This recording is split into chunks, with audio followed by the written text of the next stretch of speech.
Welcome, friends. I'm Alan Reinach, Director of Public Affairs and Religious Liberty for the five-state region of the Pacific Union, with my associate, colleague, and friend, Steve Allred. We've been asked by a number of churches to do a religious liberty update in conjunction with the Liberty Campaign. And, this time of year is when we promote raising funds for Liberty, which is celebrating 120 years. A fantastic milestone and just an amazing magazine. What many of you don't know is you can go online to libertymagazine.org and read it for yourself. It's read by legislators, congressmen, judges, journalists, people whose opinions really carry weight. And it's extremely influential. And it's a wonderful way that our church projects our identity is our support and promotion of religious liberty for people of all faiths and all religions. Now, Steve, why don't you give us a quick introduction to the work that we do here in the Pacific Union? Thanks, Alan. So the Church State Council is a religious liberty ministry of the Pacific Union Conference, and we really do three things: education, which includes seminars, preaching, webinars, articles, newsletters, things like that. And promoting Liberty Magazine. And promoting Liberty Magazine, which is definitely a part of that. Legal services, which includes representing people of faith who have experienced discrimination, harassment in the workplace, jail, schools, so on, and also legislative advocacy, representing the Adventist Church in the state legislatures in this five-state region of the Pacific Union. So when it comes to the legal work, we had an amazing victory in the United States Supreme Court just a couple of years ago, and that has really exploded the work and influence of the Church State Council from a relatively unknown, California-based work to a prominent national organization. And we're getting referrals, but we're also continuing to influence the law in a big way.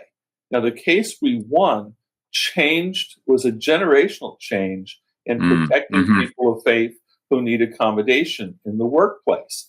It was the kind of change that said to employers, you don't really have to take accommodation seriously you better accommodate or else.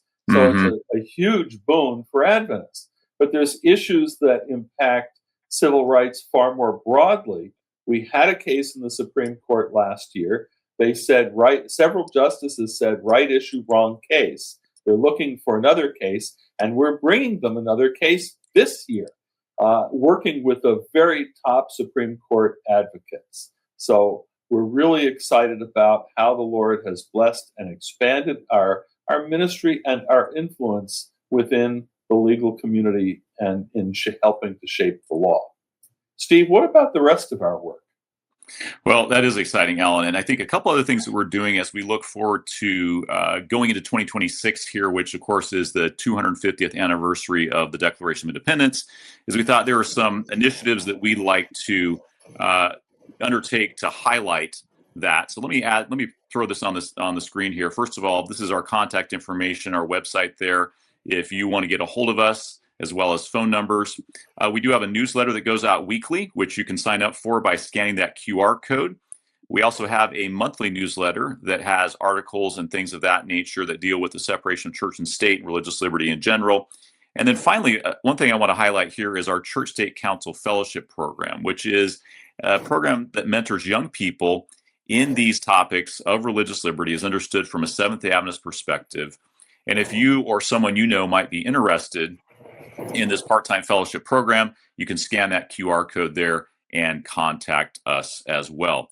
We're also looking forward to hosting an interfaith religious liberty dinner this year with politicians and people of faith from different faith traditions to talk about how we can work together to preserve religious liberty and freedom of conscience.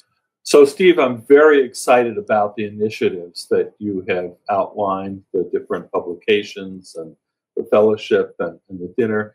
But, we're also very excited to continue preaching and teaching within the churches to talk about the fulfillment of prophecy, how the apostasy that Revelation predicts is the dominant faith in America today, how America is fulfilling prophecy in the erosion of our principles of civil and religious freedom, right?